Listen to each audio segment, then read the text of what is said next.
My name is Jane Roskams.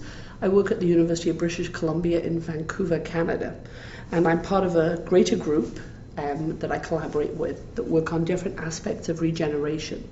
So my lab's area is looking at regeneration as it occurs in the olfactory system.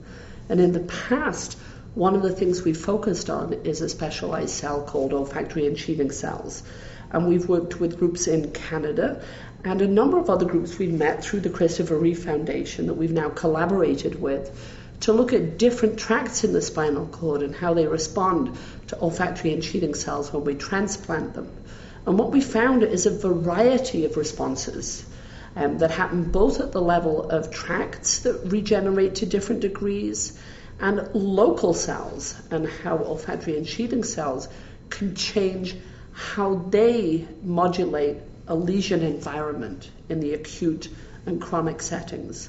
So where we're moving now and where we will work in the future is looking at specific molecules that olfactory and sheathing cells make and how they get different tracts to respond in different ways, because that is going to help patients who have different kinds of lesions that need to work on different kinds of tracts to gain function in one part of the spinal cord that's more important over function in another part of the spinal cord.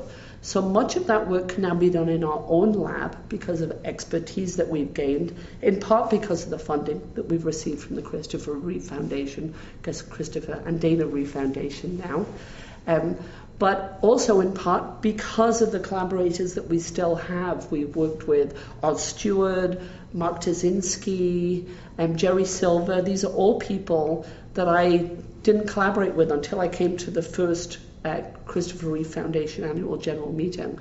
And now we've co-published and we'll continue to, based on some of the work that we're doing and moving into in the future.